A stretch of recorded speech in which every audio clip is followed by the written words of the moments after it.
Hello लोगोफोर नोंथांमोनखौ आंनि BTR जेटेक YouTube चेनेलाव बरायहरनाय जाहैबाय।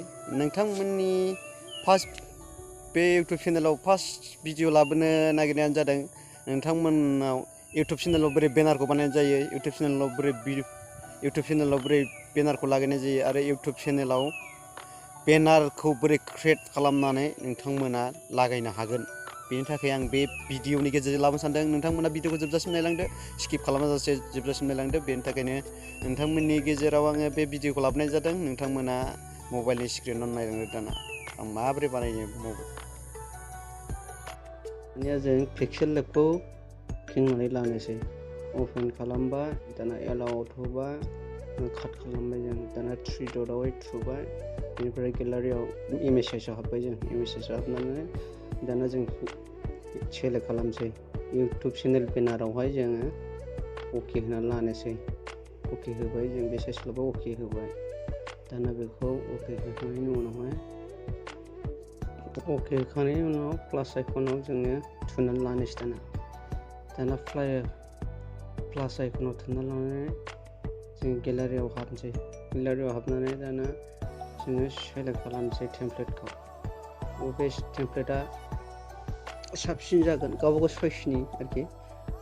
दा नोंथांमोना बे टेमप्लेटखौ बबाव मोनो, बबे एप्सनिफ्राय जों डाउनलड खालामनो हायो बेखौ खिन्थागोन।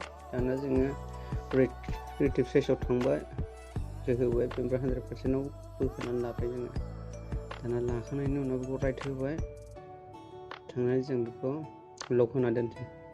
दा थांफिननानै आरो जों प्लास आइकनाव थांबावसै, प्लास आइकनाव थांनानै गेलारियाव थांबावबाय, बेनिफ्राय जों फट'खौ सेलेक्ट खालामना लाबोनोसै।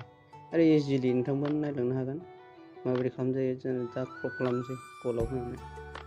दा आं बानायनायखौ नायलांबाय थादो माबोरै बानायो, माबायदि सेलेक्ट खालामनाय जायो। नोंथांमोना भिडिअखौ नायलांबाय थाबानो मिथिगोन आरोखि माबायदि खालामनांगौ, माबायदि सेलेक्ट खालामबा साबसिन जायो। दा नोंथांमोननि सोलोंनो गोसोबा नोंथांमोना बे भिडिअनि गेजेरजों सोलोंनो हागोन आरो माबायदि बानायनाय जायो, माबायदि सेलेक्ट खालामनाय जायो। दा जों फट'खौ होबाय, लक होना लाबावबाय, आरो बेनिफ्राय आरो जों प्लास आइकनाव हाबनानै आरो जोङो लगआव हाबनोसै आरोखि। जोङो मा लग होयो, जेनेबा ससियेल मिडियानि इन्सटाग्राम, फेसबुक बेफोरनि सेलेक्ट खालामनो हायो आरोखि। दिनै आङो दा ओरैनो सिम्पोलाव बानायसै आरोखि। ओरैनो इउटिउबनि लग', इउटिउबनि सिम्बलखौ होननानै ओरैनो होनानै दोनसै। नायदो नोंथांमोना माबायदि जायो।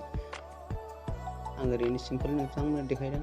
नोंथांमोना हाबनानै बे एप्सखौ डाउनलड खालामनानै गोसोबायदि एडिट खालामना लानो हागोन गावनि इउटिउब बेनारनि थाखाय।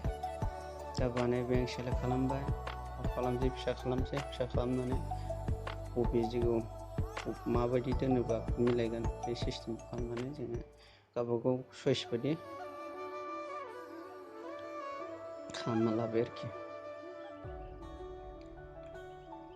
सेलेक्ट खालामखांनायनि उनाव जोङो दा बेखौबो जोङो लक होना दोनसै। लक होना दोननानै खामानि मावै बायदि। बेनिफ्राय जों टेक्स्टआव थांसै। टेक्स्टआव थांनानै जोङो टाइटेल बानायना लानोसै। इउटिउब चेनेलाव मोननाय टाइटेलाव दाना टेक्स्टआव थांसै, सेलेक्ट खालामबाय, लाबोबाय, गेजेराव लाबोबाय, बेनिफ्राय जोङो लिरबाय। आंनि इउटिउब चेनेलाथ' गावबागाव इउटिउब चेनेलनि टाइटेलखौ लिरना लादो।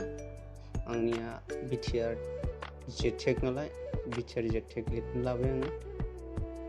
बेनिफ्राय अके होना लानोसै आरोखि। अके होनानै लाबाय, बिटिआर जेटेक। बेनिफ्राय नोंथांमोना गोसोबायदि फिदिंनानै नायनो हागोन। गोसोबायदि फिदिंनानै माबायदि सिस्टेम दोननो हायो, गावबागाव साइज, गावबागाव चइस आरोखि।